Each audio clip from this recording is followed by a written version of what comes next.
Bienvenue dans Décryptage. Décryptage qui reçoit aujourd'hui Mohamed El Saïli, président directeur général de Medland Hospital, en marge du 14e sommet des affaires États-Unis-Afrique. Dr Mohamed El Saïli, bienvenue sur Africa 24. Je suis ravi, Mildred, d'être avec vous aujourd'hui et avec Africa 24. Vous êtes le président directeur général de Medland Hospital, le premier hôpital privé de Zambie, offrant des services spécialisés et complets aux normes internationales. Parlez-nous de la mission et de l'objectif de Medland Hospital. Alors, Medland Hospital, comme vous l'avez dit, est basé à Lusaka, en Zambie.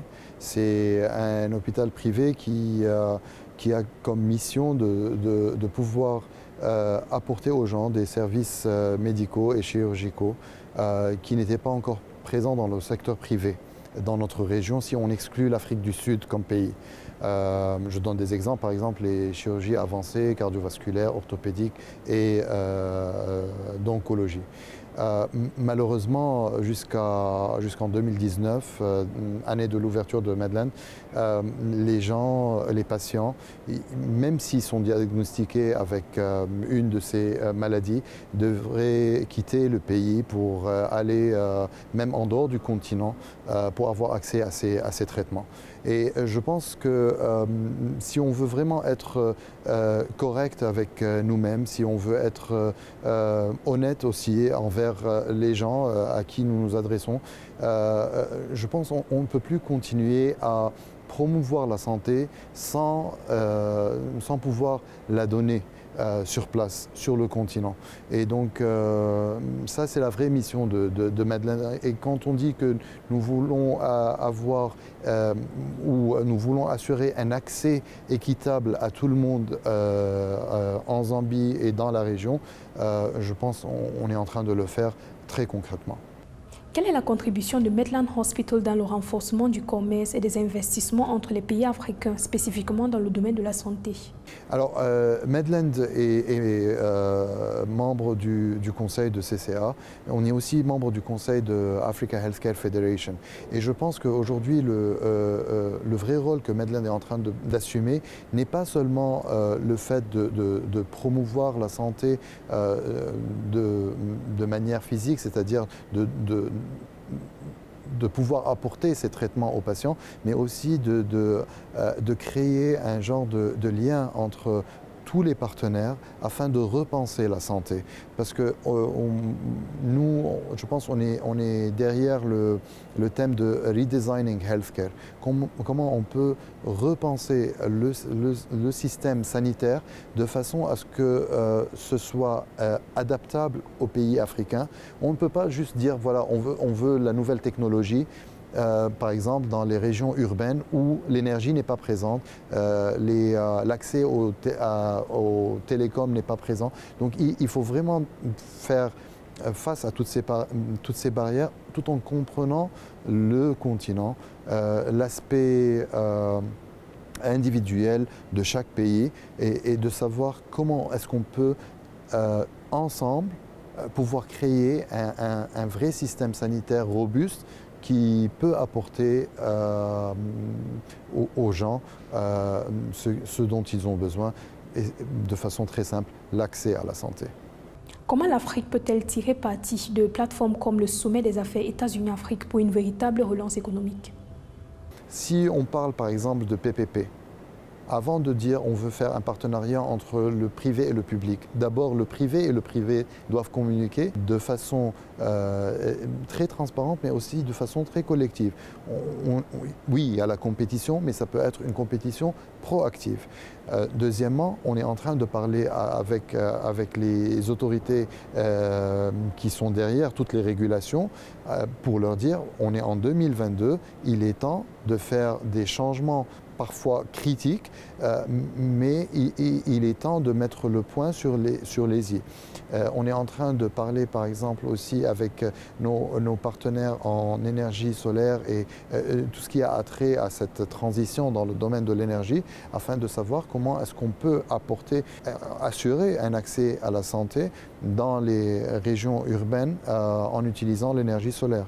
On est en train de parler avec nos partenaires dans le domaine de l'intelligence artificielle pour savoir comment est-ce qu'on peut connecter ces régions urbaines et centraliser ça dans une des cités développées. Donc je pense que le sommet est très important parce qu'il y a aussi des réponses que l'on requiert de nos partenaires américains qui ont de l'expérience dans ce domaine.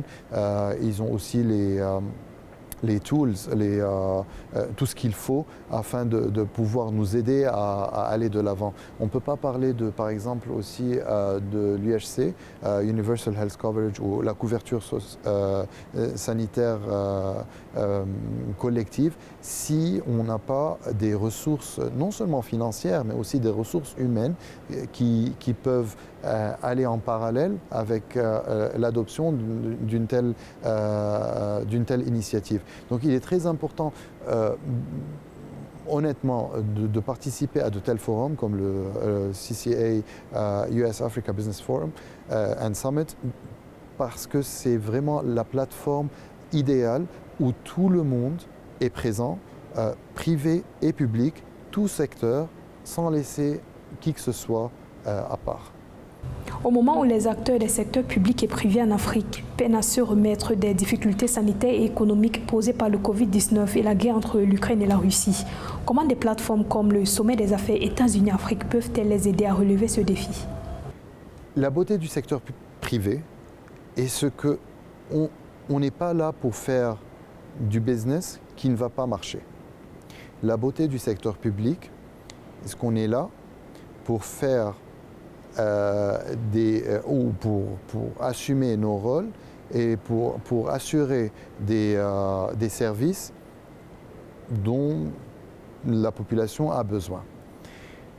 Donc les deux secteurs ne veulent pas échouer. Le problème, c'est que, il faut créer une confiance entre les deux secteurs.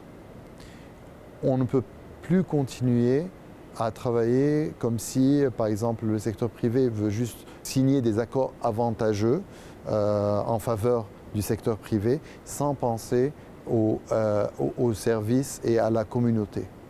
Le secteur public aussi ne peut plus continuer à créer une compétition qui n'est pas du tout positive avec le secteur privé.